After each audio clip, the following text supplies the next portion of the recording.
आप देख रहे हैं इंडिया टाउन न्यूज, भारत की बात। नमस्कार, स्वागत है आपका हमारे खास बुलेटिन खबरें राजनांदगांव में और मैं हूं आपके साथ आस्था सिंह। चलिए बुलेटिन की शुरुआत करते हैं, लेकिन उससे पहले एक नजर डालते हैं आज की हेडलाइंस पर।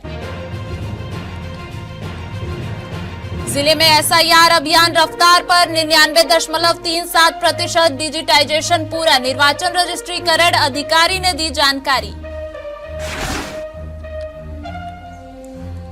छात्रावास में शिक्षकों को सम्मान समारोह, नवाचार और सेवा के लिए शिक्षकों का सम्मान, बड़ी संख्या में शिक्षक रहे मौजूद। पूर्व CM भूपेश बघेल ने किया राजनांदगांव का दौरा, महासमुंद मामले पर चिंता व्यक्त की, नई जमीन नीति पर दी प्रतिक्रिया।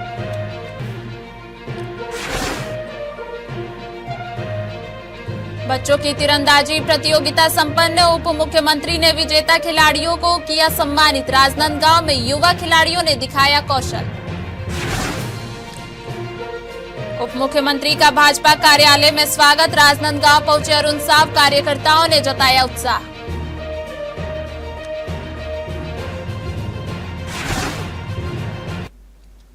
चलिए खबरों की शुरुआत करते हैं। छत्तीसगढ़ व्यवसायिक परीक्षा मंडल व्यापम द्वारा जल संसाधन विभाग अंतर्गत अमीन भर्ती परीक्षा का आयोजन किया गया। परीक्षा में शामिल होने के लिए अभ्यर्थी सुबह से ही परीक्षा केंद्र पर पहुंचे। इस दौरान परीक्षा केंद्रों पर सख्त नियमों का पालन किया गया। परीक्षा मंडल ने स्पष्ट किया था कि काले, गहरे नीले, गहरे हरे, जामुनी, मैरून, बैगनी और गहरे चॉकलेटी रंग के कपड़े पहनना वर्जित है। इसके बावजूद कई अभ्यर्थी इन वर्जित रंगों के कपड़े पहनकर परीक्षा केंद्र पहुंचे, जिन्हें नियम के तहत वापस भेज दिया गया। व्यापम के अधिकारियों ने अभ्यर्थी से अपील की थी कि वे परीक्षा नियमों का पालन करें ताकि किसी भी तरह की परेशानी से बचा जा सके और परीक्षा सुचारू रूप से हो सके। आज 7 दिसंबर को छत्तीसगढ़ शासन के व्यापम द्वारा आयोजित अमीन पटवारी भर्ती परीक्षा जल संसाधन विभाग के लिए आयोजित की गई थी और आज हमारे राजनांदगांव जिले में 46 सेंटर थे, जिसमें जो नामांकित परीक्षार्थियों की संख्या 13,331 थी। अभी उपस्थित अनुपस्थित का पूरा आंकड़ा टोटल नहीं आ पाया है, किंतु हमारे दिग्विजय कॉलेज सेंटर में 420 नामांकित थे, जिसमें से 297 उपस्थित हुए और 123 स्टूडेंट्स एब्सेंट थे। राजनांदगांव में साहू समाज द्वारा आयोजित युवक युवती परिचय सम्मेलन का आयोजन गरिमामय वातावरण में किया गया। कार्यक्रम में छत्तीसगढ़ के उप मुख्यमंत्री अरुण साव विशेष अतिथि के रूप में उपस्थित हुए। उनके आगमन पर समाज के वरिष्ठ जनों, विभिन्न जिलों से आए प्रतिनिधियों और बड़ी संख्या में मौजूद युवक युवतियों ने उनका स्वागत किया। इस दौरान अपने संबोधन में उप मुख्यमंत्री अरुण साव ने शिक्षा, रोजगार और सांस्कृतिक एकता के महत्व पर विस्तार से चर्चा की। उन्होंने कहा कि ऐसे परिचय सम्मेलन युवाओं के व्यक्तित्व विकास और भविष्य निर्माण में महत्वपूर्ण भूमिका निभाते हैं। साथ ही यह समाज को एकजुट एवं सशक्त बनाने का भी माध्यम है। उप मुख्यमंत्री ने इस सफल आयोजन के लिए समिति को बधाई देते हुए कहा कि साहू समाज निरंतर प्रगति के पथ पर आगे बढ़ रहा है और ऐसे कार्यक्रम इसमें सकारात्मक योगदान देते हैं। सम्मेलन के दौरान युवक युवतियों ने मंच से अपना परिचय प्रस्तुत किया। कार्यक्रम में सांस्कृतिक प्रस्तुतियों ने भी आकर्षण बढ़ाया। पूरे आयोजन को समाजजनों ने उत्साह, गरिमा और पूरी शालीनता के साथ संपन्न किया।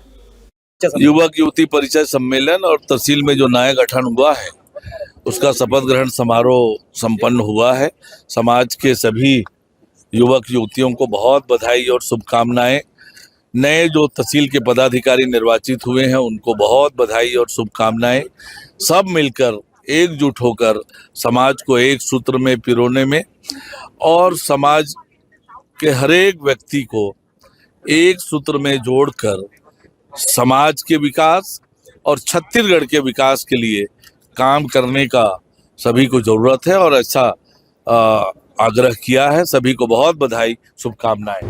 राजनांदगांव में साहू समाज के द्वारा युवा युवती परिचय सम्मेलन का आयोजन किया गया है। इस आयोजन में छत्तीसगढ़ के उप मुख्यमंत्री अरुण साव का भी आगमन हुआ है। इस कार्यक्रम को लेकर के समाज ने अथक प्रयास किया है, व्यवस्थाएं बनाई हुई है। समाज ने लोगों को जागरूक करने के लिए एक तरफ आप देख पा रहे होंगे ब्लड डोनेशन का भी कार्यक्रम का ऑर्गेनाइज किया है। ब्लड डोनेशन के कार्यक्रम के लिए अगर आपको बता दें तो रक्तदान ये जो शिविर लगाया गया है ये उन लोगों के लिए लगाया गया है जो लोग स्वास्थ्य संबंधित उपचारों के लिए दर बदर भटक रहे हैं, ब्लड के लिए भटकना पड़ जा रहा है, उन लोगों के लिए एक मैसेज देने के लिए, एक संदेश देने के लिए ये कार्यक्रम ऑर्गेनाइज किया गया है। इस कार्यक्रम को लेकर के नीचे मंच पर भी पूरी तरीके से व्यवस्था बनाई गई है। इस व्यवस्था को लेकर के और कार्यक्रम से संबंधित सारी जानकारियों को लेकर के समाज के वरिष्ठ पदाधिकारियों और कार्यकर्ताओं से बात करने की कोशिश करेंगे। छत्तीसगढ़ प्रदेश साहू समाज के द्वारा आज युवा युवती परिचय सम्मेलन का आयोजन किया गया है। इस आयोजन में राजनांदगांव के साहू समाज में छत्तीसगढ़ के उप मुख्यमंत्री अरुण साव का भी आगमन हुआ था। इस आयोजन के बारे में जानना चाहेंगे। हमारे साथ अभी जिला साहू समाज के जिला अध्यक्ष भागवत साहू जी है। जी, परिचय सम्मेलन का कार्यक्रम हर वर्ष निरंतर चला आ रहा है, किस प्रकार से यहाँ के कार्यक्रम को संचालित किया जाए? जी, जिला साहू संघ द्वारा विगत 34 वर्षों से युवा युवती परिचय सम्मेलन के आयोजन हम लोग आयोजित करते आ रहे हैं और समाज का एक उद्देश्य है कि समाज में खर्चीली शादी को रोकने के लिए, क्योंकि विवाह में जब हम बहू ढूंढने या दामाद ढूंढने की जब बात आते हैं तो हमको बहुत खर्चा और बहुत यात्रा हुआ है और उसमें ढूंढने में बहुत असुविधा होती है। अब आज हम लोग युवा परिचय सम्मेलन के माध्यम से हमारी एक पत्रिका बनते हैं जिसमें युवा युवतियों का पूरा बायोडाटा, पूरा शिक्षा और उनकी परिवार का पूरा विवरण रहते हैं, जिसमें हम उसको सेलेक्ट करके उसी घर में जाते हैं जहां हमको उस टाइप का हमको युवक या युवती की हमको आवश्यकता है। तो इसमें क्या हमको ज़्यादा समय का बचत होते हैं और एकदम निश्चित और निर्धारित जगह पे जाते हैं जहां हमारा रिश्ता लगभग तय होते हैं। इसको देख के हमारे बुजुर्गों ने, हमारे वरिष्ठ लोगों ने ये आयोजन जो है लंबे वर्षों से साहू समाज में युवा परिचय सम्मेलन आयोजित करते आ रहे हैं। समाज के इस आयोजन में आज छत्तीसगढ़ शासन के उप मुख्यमंत्री अरुण साव जी का भी स्वागत हुआ था। उन्होंने भी अपने उद्बोधन में बहुत कुछ कहा और समाज हित के लिए जागरूक किया है। जी, अरुण साव जी हमारे समाज के गौरव हैं और छत्तीसगढ़ शासन में उप मुख्यमंत्री है। उनका भी योगदान हमारे प्रदेश छत्तीसगढ़ में पूरे साहू समाज में उसका बड़ा योगदान है। हमारे जिला साहू संघ को भी आज जो डोम बना है। छुई खदान क्षेत्र में प्रस्तावित श्री सीमेंट प्लांट के विरोध में हुए प्रदर्शन के दौरान भड़की तनाव की स्थिति अब सामान्य हो गई है। लगभग 40 गांवों से आए हजारों किसान शांतिपूर्ण तरीके से अपना विरोध दर्ज कराने एसडीएम कार्यालय पहुंचे थे, लेकिन प्रदर्शन के बीच अचानक कुछ अराजक तत्वों ने माहौल बिगाड़ने की कोशिश की। शाम होते होते स्थिति उस समय बिगड़ गई जब भीड़ में घुसे कुछ उपद्रवियों ने बैरिकेड्स तोड़ दिए और एक बस के कांच फोड़ दिए। स्थिति नियंत्रण से बाहर जाती देख पुलिस को लाठीचार्ज करना पड़ा। हालांकि इसके बाद हालात पर काबू पा लिया गया। रविवार सुबह माहौल सामान्य रहा। किसानों ने स्पष्ट किया कि हिंसा और तोड़फोड़ करने वाले लोग उनके आंदोलन से जुड़े नहीं थे। किसानों ने कहा, हम शांतिपूर्ण तरीके से ज्ञापन देने आए थे। हमारी लड़ाई न पुलिस से है और न प्रशासन से। जिन्होंने पत्थरबाजी की वे हमारे साथ ही नहीं। किसान नेताओं ने चेतावनी दी है कि अगर 11 दिसंबर को प्रस्तावित जन सुनवाई रद्द नहीं की गई तो आने वाला समय प्रदर्शन और उग्र कर सकता है। देखिए, हम लोगों ने बहुत शांतिपूर्ण ढंग से हमने ज्ञापन सौंपा और कहीं पर भी कहीं उग्र नहीं था। और जो उग्र हुआ है, जो उग्र जो आपको दिख रहा है वो ऐसा नहीं है। कुछ ही लोग थे जो बाहरी लोग थे। हमारे किसान भाई सब शांति से बैठ करके अपना मांग कर रहे थे। ये 11 तारीख को जो जन सुनवाई होना है वो रद्द करें, ये हमारा मांग था। इस कारण से हम लोग वहाँ बैठे हुए थे। ऐसा कहीं पर भी कुछ हमारे लोगों ने उग्र आंदोलन नहीं किया। 11 तारीख को अगर रद्द नहीं किया गया तो क्या रूपरेखा रहेगी? 11 तारीख को यदि अगर रद्द नहीं किया गया तो आप ये मान के चलिए शासन प्रशासन को बहुत बड़ा नुकसान होने वाला है। क्योंकि क्षेत्र में आप कल का जो भीड़ देखे, आपने जन सैलाब देखा है, ये तो ज्ञापन सौंपने का कार्यक्रम था। आपने तो जन सुनवाई का हाल क्या होगा आप समझ ही सकते हैं। बहुत बड़ा विशाल जनसंख्या में लोग पहुंचेंगे और अपनी अगर ये 11 तारीख को अगर जन सुनवाई रद्द नहीं करते तो शासन प्रशासन की जिम्मेदारी रहेगी अगर कोई अप्रिय घटना होती है तो। और शासन किसी प्रकार से हमें को अभी प्रशासन के द्वारा कोई प्रकार का अभी हमें मिला नहीं है। हम आने वाले समय में उग्र आंदोलन के रूप में इसे प्रदर्शित करना चाह रहे हैं। अगर शासन प्रशासन हमारी बात नहीं सुनती, 11 तारीख का जो जन सुनवाई है उसको रद्द नहीं करती तो हम बहुत बड़ा उग्र आंदोलन करेंगे। हम शासन प्रशासन को चेताना चाहते हैं कि किसानों को आप मजाक में हल्के में लेने की कोशिश मत कीजिए। किसान अपने आप में बहुत बड़ा ताकतवर है और अपनी लड़ाई बहुत अच्छे से लड़ना जानता है। क्या कारण है आप लोग जो विरोध कर रहे हैं? विरोध करने का सिर्फ यही कारण है, किसानी को कोई भी एक मेरे को बता दीजिए कि सिंगल फायदा होने वाला है। पूरा प्रदूषण होगा, वाटर लेवल खत्म हो जाएगा, सांस लेने के लिए जगह नहीं बचेगा। जब प्रदूषण होगा तो फसल कैसे होगा? वाटर लेवल नहीं रहेगा तो सिंचाई सुविधा रहेगी ही नहीं, तो फसल कैसे होगा? किसानों को एक सिंगल लाभ बता दीजिए। कंपनी दावा कर रही है कि 172 लोग को नौकरी मिलने वाला है, 40 गांव उजड़ेगा, 10,000 परिवार कहाँ जाएगा?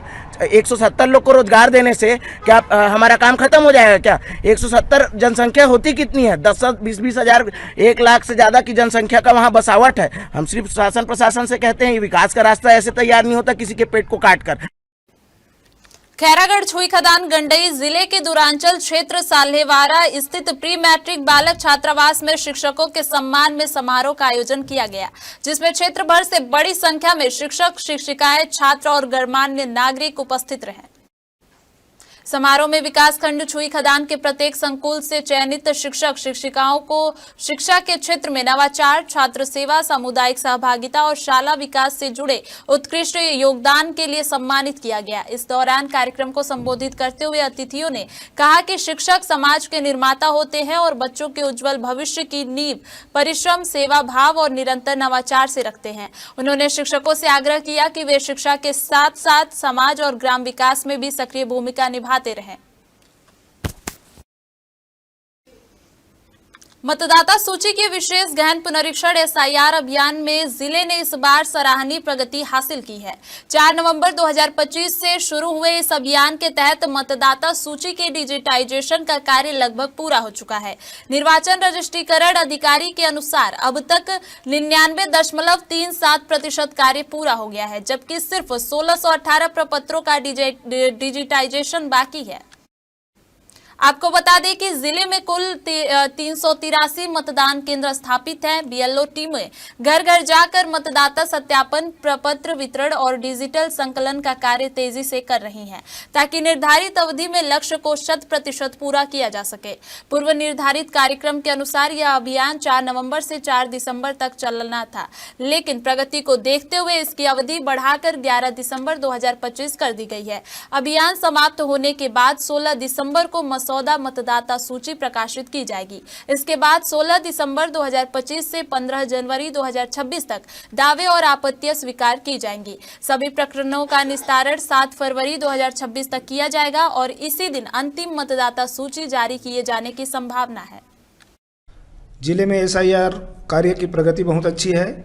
अभी तक 99.37% मतदाताओं का डिजिटाइजेशन का काम पूर्ण हो चुका है, अर्थात 99.37% मतदाता यहाँ वेरीफाइड हो चुके हैं। कुल यहाँ 2,99,810 मतदाता थे, जिसमें से 2,98,192 मतदाताओं का डिजिटाइजेशन का कार्य पूर्ण हो चुका है। सिर्फ अभी 1,618 मतदाता ही डिजिटाइजेशन का कार्य उनका बचा है, जो शीघ्र ही पूर्ण कर लिया जाएगा। छत्तीसगढ़ के उप मुख्यमंत्री अरुण साव अपने 1 दिवसीय दौरे पर राजनांदगांव पहुंचे, जहां उनका भाजपा कार्यालय में कार्यकर्ताओं ने गर्मजोशी से स्वागत किया। पूरे दिन उप मुख्यमंत्री ने विभिन्न कार्यक्रमों में शिरकत करते हुए कई गतिविधियों की समीक्षा की। सबसे पहले उप मुख्यमंत्री अरुण साव ने संस्कारधारणी तीरंदाजी संघ द्वारा आयोजित 1 दिवसीय तीरंदाजी प्रतियोगिता के समापन समारोह में सहभागिता की। इसके दौरान उन्होंने विजेताओं को सम्मानित किया और खिलाड़ियों को प्रोत्साहित करते हुए खेल सुविधाओं के विस्तार का आश्वासन दिया। इसके पश्चात उप मुख्यमंत्री साहू समाज द्वारा आयोजित युवक युवती परिचय सम्मेलन में विशेष अतिथि के रूप में शामिल हुए। मंत्री के इस दौरे की कड़ी में हमारे संवाददाता ने हॉकी स्टेडियम में आवश्यक सुविधाओं, सुधार और अधूरी जरूरतों को लेकर उप मुख्यमंत्री से बात की। इस पर अरुण साव ने स्टेडियम में आवश्यक सुधार एवं संसाधनों की पूर्ति जल्द करने का आश्वासन दिया। हालांकि जब मीडिया ने बढ़ती जमीन की कीमतों पर सवाल पूछा तो उप मुख्यमंत्री इस मुद्दे पर स्पष्ट जवाब देने से बचते हुए नजर आए। उप मुख्यमंत्री का यह दौरा कई कार्यक्रमों और जनसंपर्क गतिविधियों के कारण खासा व्यस्त और प्रभावी रहा। न्यूज़ और मैं हूं कमर गौस। हमारे साथ मौजूद है उप मुख्यमंत्री अरुण साव जी। सर, आप खेल मंत्री भी है, लेकिन अभी जो हॉकी की नर्सरी जो कहा जाता है राजनांदगांव को, लेकिन अभी जो स्टेडियम है उसको और सुधार की जरूरत है, उसके उसमें क्या कदम उठाए? आज राजनांदगांव के दौरे पर आया हूँ। तीरंदाजी का प्रशिक्षण चल रहा है, तीरंदाजों से मैंने भेंट मुलाकात की, प्रशिक्षण कैसे चल रहा है ये हालचाल जाना। तीरंदाजी का प्रशिक्षण भी बहुत अच्छे से चल रहा है और निश्चित रूप से आने वाले समय में हॉकी के साथ साथ तीरंदाजी के लिए भी राजनांदगांव जाना जाएगा। जहां तक हॉकी की बात है, हॉकी के लिए राजनांदगांव की पहचान रही है। एस्ट्रोटर्फ बना है और वहां पर भी मैं होकर आया हूं। तो निश्चित रूप से एस्ट्रोटर्फ के लिए जो भी और चीजों की जरूरत पड़ेगी आने वाले समय में करेंगे। वक्त हो चुका है एक छोटे से ब्रेक का। बने रहिए इंडिया टाउन न्यूज के साथ। कभी कभी चेहरे का छुपा दर्द दुनिया नहीं देख पाती है। दाग, मुहासे, झाइयां सब आपके आत्मविश्वास को कम कर देता है, पर अब नहीं, क्योंकि Rukhsana glow and fair face pack जो दे आपकी स्किन को वो प्यार जो सिर्फ प्रकृति दे सकती है। हर लेयर को साफ करे, हर दाग को करे हल्का और आपकी मुस्कान फिर से लौटाए। Because you deserve to glow naturally. Rukhsana herbal beauty product Amazon, Meesho और फ्लिपकार्ट में भी उपलब्ध। अमीन मोटर्स उड़ान ई रिक्शा छत्तीसगढ़ का नंबर 1 ई रिक्शा शोरूम, जहां आपको सभी प्रकार के ई रिक्शा के वैरायटीज उपलब्ध मिलेंगे। हमारा ई रिक्शा काफी मजबूत है और ये सालों साल चलता है, तो आज ही घर ले आइए आरटीओ इंश्योरेंस के साथ। हमारा पता है अमीन मोटर्स, प्यारेलाल चौक, जीई रोड, न्यायालय के पास, राजनांदगांव। 9827174038 7724047008। छत्तीसगढ़ के पूर्व मुख्यमंत्री भूपेश बघेल अपने एक दिवसीय दौरे पर राजनांदगांव पहुंचे। इस दौरान उन्होंने मीडिया से बातचीत में बताया कि वे करचा टोला जाकर किसानों से मुलाकात करेंगे और उनकी समस्याओं को समझेंगे। इसके अलावा भूपेश बघेल एक वैवाहिक कार्यक्रम में भी शिरकत करेंगे। उन्होंने महासमुंद में हाल ही में हुए किसान द्वारा आत्महत्या के प्रयास के मामले पर भी चिंता व्यक्त की और कहा कि किसानों की परेशानियों को गंभीरता से लिया जाना चाहिए। भूपेश बघेल ने बताया कि घटना की जानकारी मिलते ही नेता प्रतिपक्ष चरणदास महंत और छत्तीसगढ़ प्रदेश कांग्रेस कमेटी के अध्यक्ष दीपक बैज के साथ वो स्वयं किसान के परिवार से मुलाकात करने रायपुर के मेकाहारा अस्पताल पहुंचे थे। इसके अलावा पूर्व मुख्यमंत्री ने जमीन की नई नीति लागू करने पर भी अपनी प्रतिक्रिया दी। छत्तीसगढ़ के पूर्व मुख्यमंत्री भूपेश बघेल का आज राजनांदगांव एक दिवसीय प्रवास हुआ है। सर, आज राजनांदगांव में आपका एक दिवसीय प्रवास हुआ है, इसके बारे में पहली बात तो ये है कि जो बच्चों ने आंदोलन किया था शिक्षा की मांग पे, उसको वहाँ बुजुर्गों को जेल में ठूंस दिया सरकार ने, तो जेल से छूट के आ गए हैं। तो करचा टोला जा रहा हूँ उनसे मिलने, उन किसानों से, वहाँ किसानों से भी मुलाकात होगी और फिर आदलेश्वर के भाई के यहाँ वैवाहिक कार्यक्रम है और तीसरा आज पदभार ग्रहण भी है दोनों अध्यक्षों का।